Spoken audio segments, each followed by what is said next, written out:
Il est 15 heures, c'est l'heure de votre journal. Mesdames et messieurs, bonjour, bienvenue. Tout de suite, les titres de cette édition. Le ministère de l'Éducation nationale et de la formation professionnelle présente un plan quinquennal ambitieux visant à renforcer durablement le système éducatif djiboutien. Et la Commission nationale des droits de l'homme a organisé une formation dédiée au suivi et à l'évaluation des politiques publiques fondées sur les droits humains afin de renforcer les capacités de ces cadres. Et pour terminer, nous reviendrons également sur la situation au Moyen-Orient, où dans un contexte de tensions persistantes, Téhéran maintient ses conditions pour d'éventuelles négociations, tandis que Donald Trump annonce la prolongation de la trêve entre le Liban et Israël. C'était le sommaire. Bonjour et merci de nous accueillir chez vous. Le ministre de l'Éducation nationale et de la formation professionnelle, Moustapha Mohamed Mahmoud, a parrainé hier la cérémonie de clôture de la revue conjointe finale du plan d'action de l'éducation 2021-2025, ainsi que le bilan stratégique préparatoire à l'élaboration du nouveau plan 2026-2030. Organisé en partenariat avec le groupe local des partenaires de l'éducation, dirigé par l'UNICEF et sa représentante à Djibouti, Madame Ramatou Touré, ces travaux ont enregistré la participation active de la JICA, de la Banque mondiale, de l'AFD, ainsi que du Partenariat mondial pour l'éducation. Les 2 premières journées ont été consacrées à des ateliers thématiques visant à examiner en profondeur les différents niveaux et domaines clés du système éducatif, préscolaire, primaire, moyen, secondaire général, formation professionnelle et gouvernance sectorielle.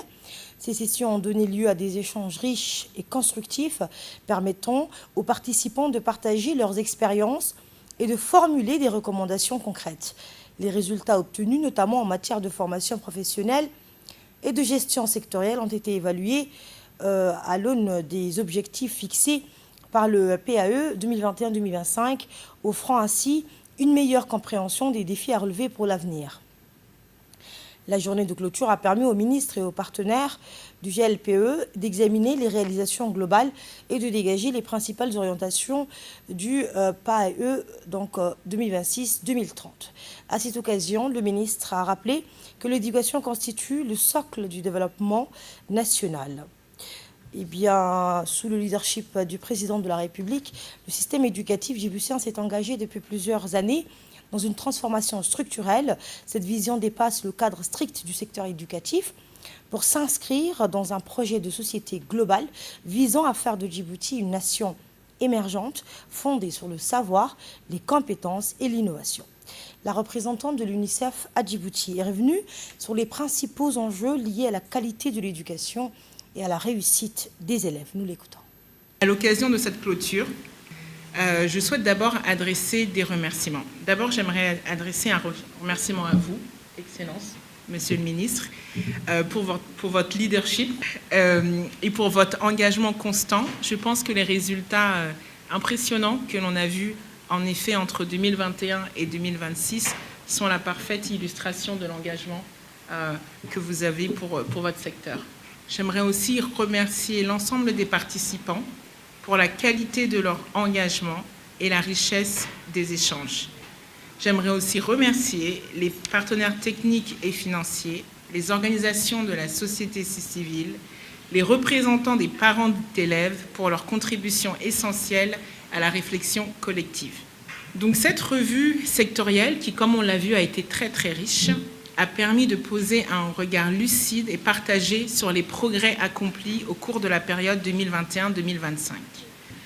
Donc cette revue nous a permis d'analyser les résultats obtenus en matière d'accès, de qualité et d'équité. Cette revue nous a aussi permis d'identifier les contraintes structurelles et opérationnelles qui continuent de peser aussi sur la performance du système. Elle nous a aussi permis, et on l'a vu, de dégager des orientations concrètes pour renforcer l'efficacité, la cohérence et la soutenabilité des interventions. J'ai l'honneur de conclure, donc j'aimerais conclure en réitérant mes remerciements à toutes et à tous pour votre engagement et mes félicitations à vous, Excellence, et à tout votre ministère. Et après cette intervention de la représentante de l'UNICEF, le ministre de l'Éducation nationale a de son côté mis en avant les avancées du secteur et les perspectives du nouveau plan quinquennal. Voici un extrait de son intervention.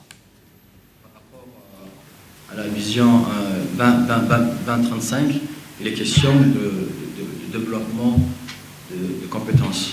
Donc, dans le plan 2026-2030, la formation professionnelle et technique doit être un gros morceau sur lequel je pense que nous devrions travailler et atteindre un certain nombre d'objectifs. Même, je pense que la vision elle-même, elle a complètement changé, parce qu'aujourd'hui, nous parlons même de la fin du cloisonnement disciplinaire. On ne parlera plus de l'enseignement général, on ne parlera plus de l'enseignement technique de la formation professionnelle. Nous avons commencé déjà depuis la 8e année, c'est-à-dire du collège, où nous avons introduit la découverte de métiers pour une meilleure orientation de l'élève en 9e année. Et même on avait parlé d'initiation, d'intervention de quelques parents qui exercent un certain nombre de métiers pour, dès le plus jeune âge, initier ou sensibiliser les jeunes à apprendre un métier, à découvrir des compétences. Donc il y a ce point-là, mais également nous avons parlé en matière de formation professionnelle, non seulement le mode de formation, la manière dont la formation doit s'opérer et doit complètement également changer. Ce n'est plus uniquement le ministère en charge de la formation professionnelle qui sera à lui seul maître du développement de ces compétences, mais vraiment inclure également le secteur privé.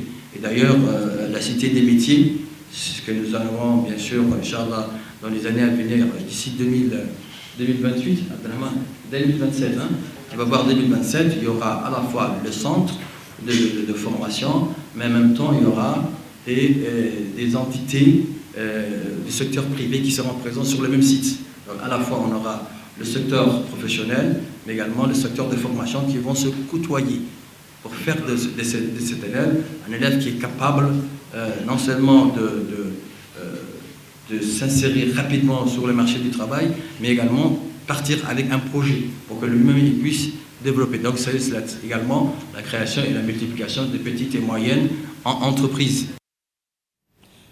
Et après les perspectives tracées pour le secteur éducatif, cap désormais sur l'Assemblée nationale où les questions financières étaient au centre des travaux parlementaires. La Commission des finances, de l'économie générale et du plan examiné hier au siège de l'Assemblée nationale, le projet de loi numéro 201 de l'année 2025 de la 9e législature portant approbation des comptes financiers de l'Office djiboutien de développement de l'énergie géothermique, l'ODEG, pour l'exercice 2024. La séance présidée par le député Chelmake Moussaare, président de la commission, s'est tenue en présence du secrétaire général du gouvernement, M. Almis Mohamed Abdoulaye, accompagné du directeur général de l'Office. À l'issue des délibérations, la commission a émis un avis favorable sur les comptes financiers, sur les comptes examinés, lesquels seront soumis pour adoption lors de la prochaine séance publique de l'Assemblée nationale. Dans un autre registre, les questions de gouvernance et de transparence laissent place désormais aux enjeux environnementaux avec une formation dédiée aux médias.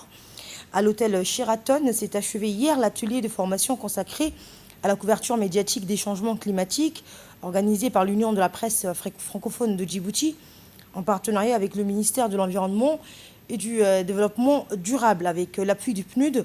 Cet atelier a réuni de nombreux professionnels des médias. Pendant 3 jours, des journalistes issus de la presse écrite, audiovisuelle et en ligne ont suivi des sessions intensives visant à renforcer leurs compétences dans le traitement des questions climatiques, un enjeu majeur pour Djibouti. La cérémonie de clôture a été marquée par plusieurs interventions.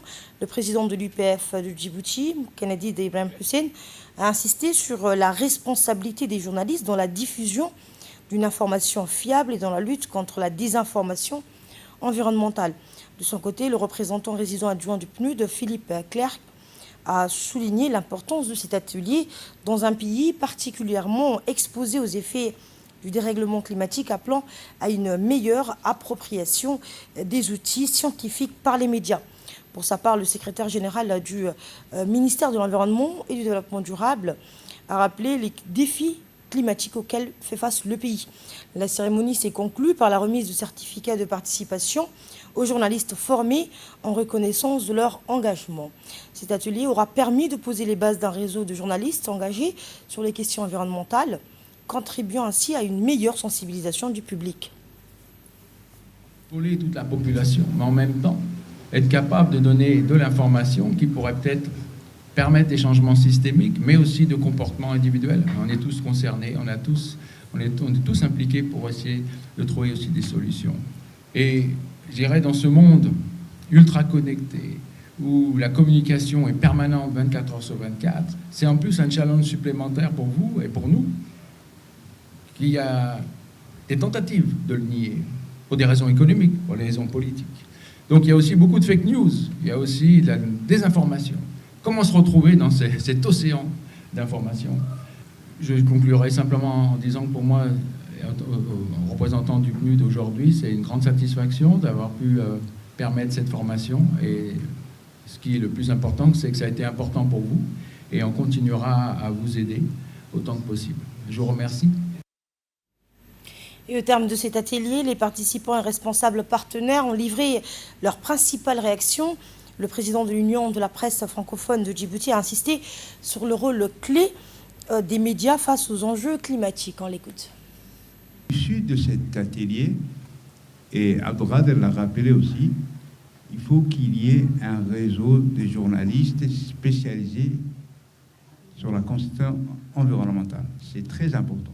À chaque fois, nous demandons pour qu'il y ait ce pool de journalistes qui s'intéressent à l'environnement. Heureusement, à l'RTD, il y a 2 personnes, mais il faut qu'on trouve aussi au niveau de la presse écrite. Et heureusement, aujourd'hui, tout le monde est là. La direction de l'environnement, le ministère de l'Environnement, représenté ici par l'ESG, le PNUD, on a tous les partenaires ici aujourd'hui.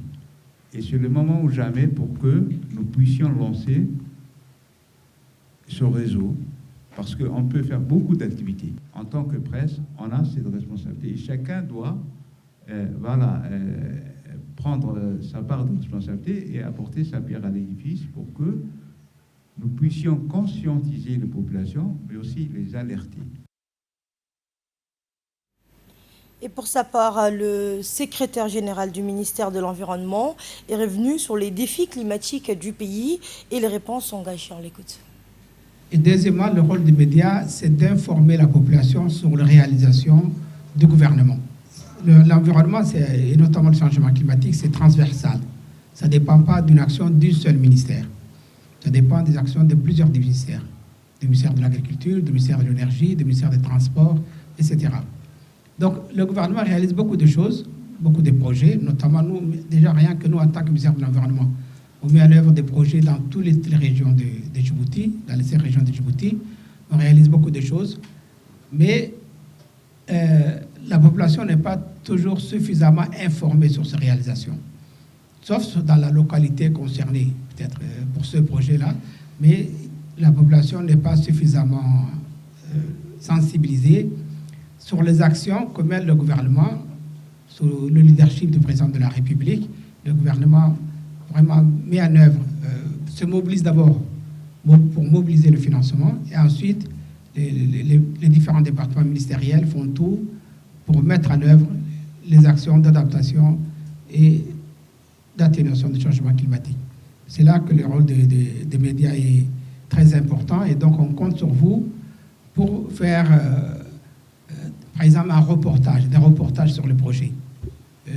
Lorsqu'on regarde maintenant la télé, souvent on voit, lorsqu'on parle de l'environnement, souvent on va parler des ateliers.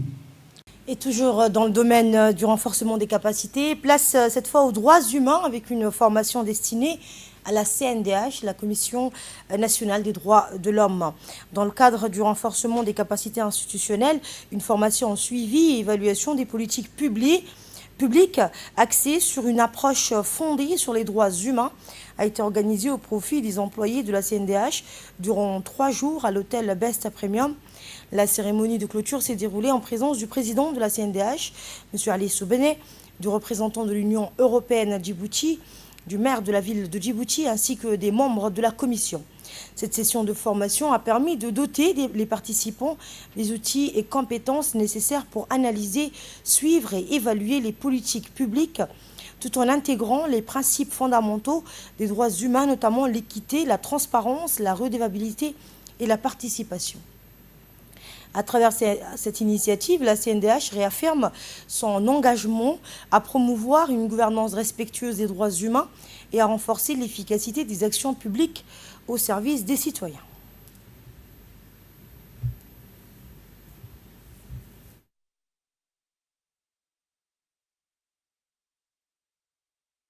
Très content que cet séminaire a eu lieu, que j'ai vu déjà que vous avez déjà fait presque aussi un repartage de travail, comment faire, donc ça rentre très particulièrement déjà dans de différents thèmes de droits de l'homme, donc je vous félicite et je crois que le travail ici c'est qu'un début. Donc, on vous souhaite beaucoup de succès dans vos délibérations et on est là pour vous accompagner aussi dans le futur. Et prenant la parole, le président de la CNDH, Ali Soubhané, a mis l'accent sur l'importance du renforcement des capacités pour une meilleure intégration des droits humains dans les politiques publiques. On l'écoute. La formation a permis de mieux comprendre l'importance du suivi et de l'évaluation des politiques publiques en tenant compte des droits humains. Nous avons abordé ensemble les principes essentiels tels que la dignité, l'égalité, l'accessibilité et la responsabilité juridique de l'État. Ces travaux ont été particulièrement enrichissants et vous avez démontré votre capacité de compréhension et d'appropriation. Les acquis de cet atelier pour améliorer nos pratiques et renforcer l'impact de notre institution au service de nos concitoyens et concitoyennes. Je tiens à remercier l'appui de nos amis Mme Ragheb Messele ainsi que Leila Hassan, ainsi que notre partenaire, la délégation de l'Union européenne, dont aujourd'hui la présence parmi nous de M. Gérald Adler, chef de la coopération de l'Union européenne, pour leur engagement à nos côtés. Je remercie également M. le maire, particulièrement pour sa présence à nos côtés aujourd'hui, pour représenter la collectivité locale, les collectivités territoriales dans leur ensemble, ainsi que l'acteur de la puissance publique. À Djibouti, il est de notoriété qu'une certaine amélioration de l'accessibilité et de la mise à disposition de certains outils pour, quel que soit l'handicap ou pour lutter contre certains phénomènes de violence ou de violation des droits humains, nous avons besoin de sa coopération et de son soutien. Nous vous remercions, Monsieur le maire. Dans un tout autre registre, la coopération sécuritaire entre Djibouti et la France s'est illustrée à travers une visite de haut niveau dans le cadre de la coopération entre la gendarmerie djiboutienne et la gendarmerie française. Le chef d'état-major de la gendarmerie nationale, le colonel Zakaria Hassan Aden, a reçu du 21 au 22 avril 2026 le général de corps d'armée André Pétillot, directeur général adjoint de la gendarmerie française. Le 22 avril au matin, le colonel Zakaria Hassan Aden a accueilli son hôte au centre d'instruction en présence de l'ambassadeur de France à Djibouti. Après un entretien en tête-à-tête, un point sur l'état de la coopération entre les deux institutions a été présenté au général.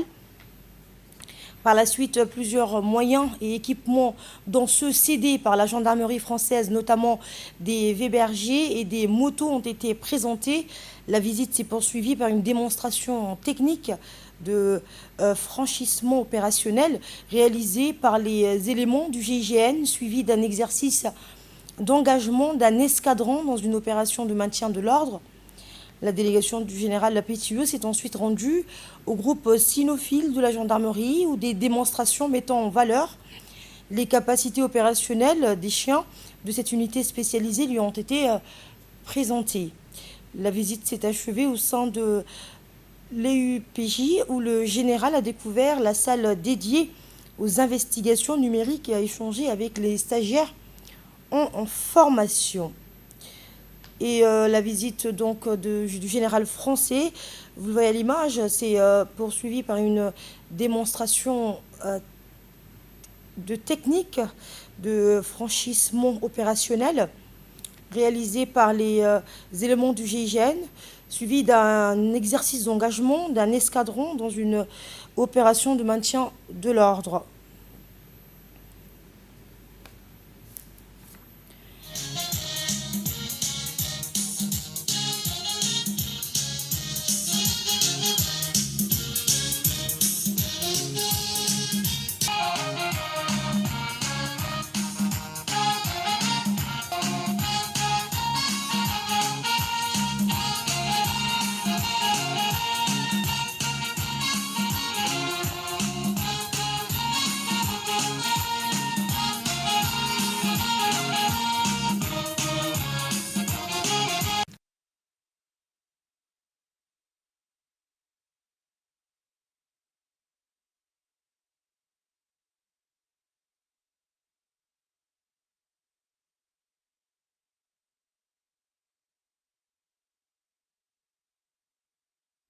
Et dans la continuité des échanges sécuritaires internationaux, la garde-côte djiboutienne a également accueilli une délégation italienne. Le commandant de la garde-côte djiboutienne, le colonel Ouass Omar Boghoré, a accueilli hier au camp de Doralé le chef d'état-major général des carabineries, le général Andrea Torelli, en visite de travail à Djibouti. Le général était accompagné d'une importante délégation comprenant notamment l'attaché de défense de l'Italie à Djibouti, le colonel Diego Antonio Giarizo. À son arrivée, il a été accueilli avec les honneurs militaires avant de passer en revue les troupes de la garde-côte djiboutienne. Au cours de cette visite, le colonel Ouass Omar Boghoré a présenté les missions ainsi que les réalisations de la garde-côte, notamment dans les domaines de la sécurité et de la sûreté maritime au niveau régional et national. Il a également mis en avant les perspectives de coopération avec les carabineries, en particulier dans les domaines de la formation et des exercices conjoints. Les échanges entre les deux parties ont permis d'explorer les voies et moyens de renforcer la coopération en matière de sécurité maritime régionale, ainsi que les stratégies communes pour faire face aux défis actuels. Et la visite s'est achevée par un échange de cadeaux témoignant donc de la qualité des relations entre les deux institutions.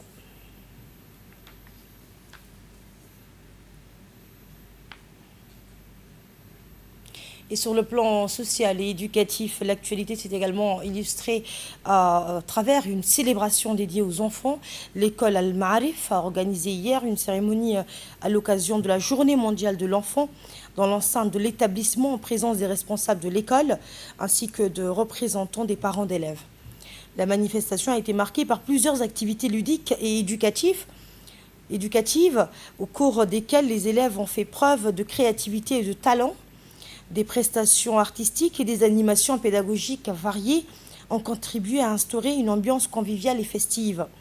Cette initiative s'inscrit dans la volonté de l'établissement de célébrer chaque année cette journée internationale, porteuse de fortes valeurs éducatives et humaines, visant à promouvoir les droits de l'enfant et à inculquer des valeurs essentielles aux plus jeunes, tout en renforçant les liens entre l'école et les familles.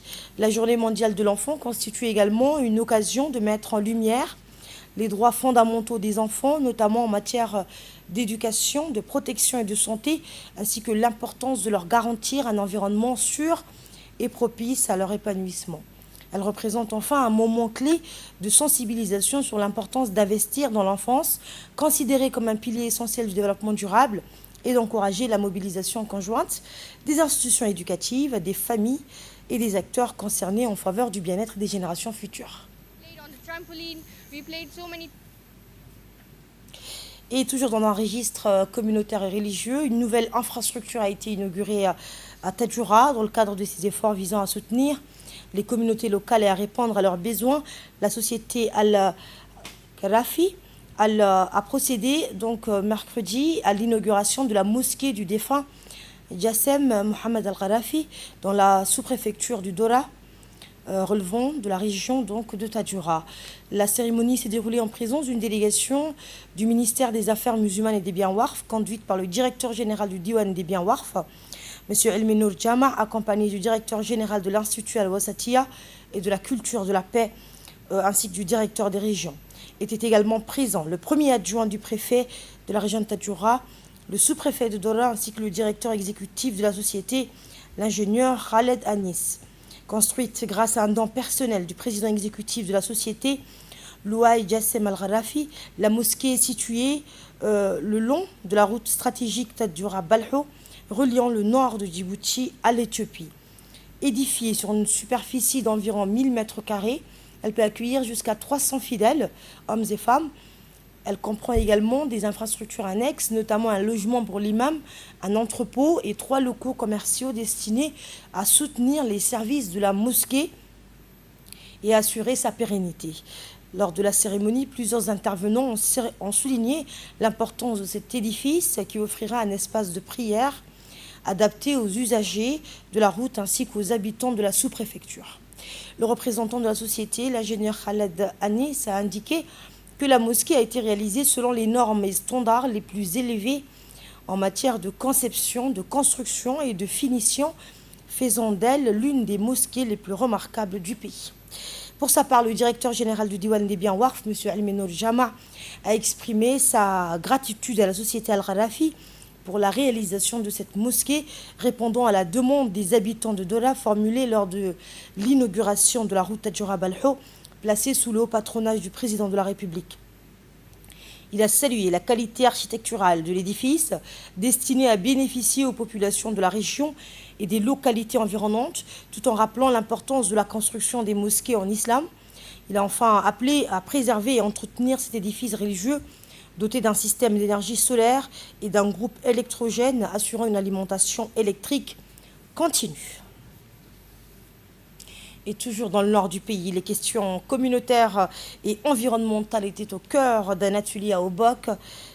L'association Djibouti Nature, en partenariat avec les autorités locales d'Obok, a organisé hier un atelier de sensibilisation et de dialogue inclusif dans le cadre du projet régional financé par l'Union européenne à travers l'ICMPD en collaboration avec plusieurs partenaires régionaux. Tenu à Obok, carrefour migratoire stratégique de la Corne de l'Afrique, cet atelier a réuni des jeunes, des femmes, des organisations de la société civile ainsi que les autorités locales dans une démarche inclusive et équilibrée en matière de genre. Les échanges ont porté sur les dynamiques migratoires et les défis liés au changement climatique avec pour objectif de renforcer la résilience des communautés locales et d'améliorer la gestion des migrations dans un contexte environnemental en mutation. Le directeur de l'association Djibouti Nature a exprimé sa gratitude à l'Union européenne, à l'ICMPD, ainsi qu'aux partenaires de mise en œuvre, tout en saluant l'appui des autorités locales d'Obok. Je tiens à vous exprimer nos profonde gratitude à toutes et à tous.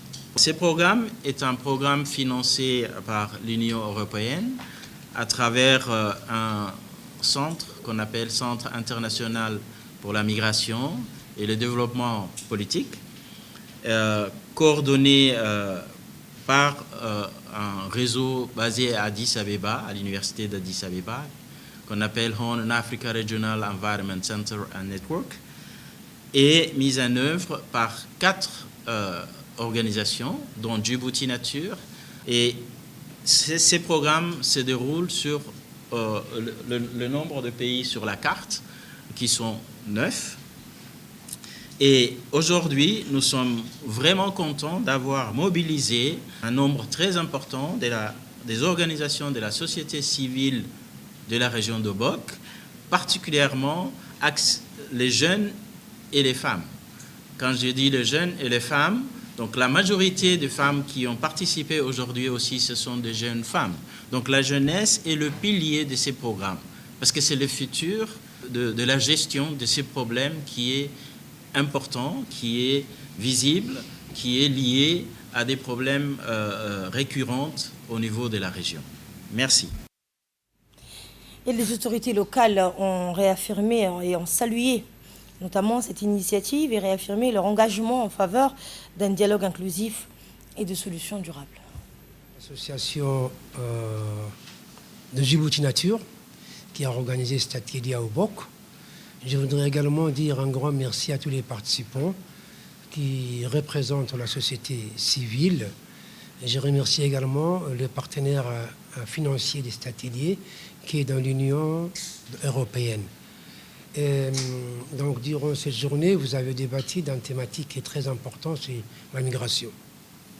Après, chacun le sait, cette thématique est très importante au niveau national, mais elle est plus impactante au niveau de la région. Pourquoi on dit ça? Aucun secteur, donc aucune région, même la capitale n'est pas épargnée par ces phénomènes migratoires, mais nous savons tous que l'impact est réellement visible à Obok. Pourquoi on dit ça? Parce qu'Obok, c'est la dernière étape avant les fameux Eldorado qu'on fait miroiter à ces migrants vers les côtes, vers la péninsule arabique. L'objectif déjà de cet atelier était que la société civile soit conscientisée sur ces difficultés que les migrants rencontrent. Après aussi, nous sommes très contents de ces échanges parce qu'il fallait mettre en place un programme de résilience. Donc, comment Obok pourra donc s'en sortir, comment Obok pourra gérer ces phénomènes. Le conseil régional, comme à son habitude avec la préfecture, ici représenté par mon ami le préfet, nous travaillons ensemble pour, on ne va pas dire éradiquer, mais pour essayer vraiment d'amoindrir l'impact de ces phénomènes, tout en rappelant qu'au Obok aussi, il n'y a pas que les migrants, il y a les réfugiés aussi. Donc, Obok est une petite ville. La pression donc déjà des réfugiés est là. La pression des migrants est encore là. Ce qui fait qu'aujourd'hui, et c'est le message que vraiment je voudrais faire passer, c'est que l'association Nature, qui est Djibouti, qui est avec nous, et avec les partenaires aussi, puissent réfléchir à ce que comment nous aider à répondre efficacement à cet impact migratoire sur la région de Obok. Et sur le plan régional, l'éducation et les dynamiques linguistiques connaissent également des évolutions notables au Kenya. Au Kenya, un nombre croissant d'écoles et d'établissements d'enseignement supérieur intègrent désormais l'apprentissage de la langue chinoise dans leur programme afin de renforcer les perspectives professionnelles des étudiants. Cette initiative s'inscrit dans le cadre du développement des relations économiques entre le Kenya et la Chine et vise à adapter les compétences des jeunes aux besoins du marché de l'emploi local et international. Et sur le plan international, les tensions restent vives entre plusieurs acteurs au Moyen-Orient. Israël et l'Iran ont échangé de nouvelles déclarations de fermeté alors que les tensions restent vives malgré la trêve en cours. De son côté, Donald Trump affirme que l'Iran souhaite parvenir à un accord tout en annonçant des mesures militaires américaines et la prolongation du cessez-le-feu entre Israël et le Liban. Sur le plan diplomatique, des discussions se poursuivent avec la participation des parties concernées dans l'objectif de contenir l'escalade et de favoriser un apaisement régional. Et c'est la fin de ce journal de ce vendredi. Merci de votre fidélité. Et au nom de toutes les équipes qui ont pu réaliser ce bulletin de l'information, je vous donne rendez-vous ce soir pour un nouveau journal à 22h. Très bon après-midi à toutes.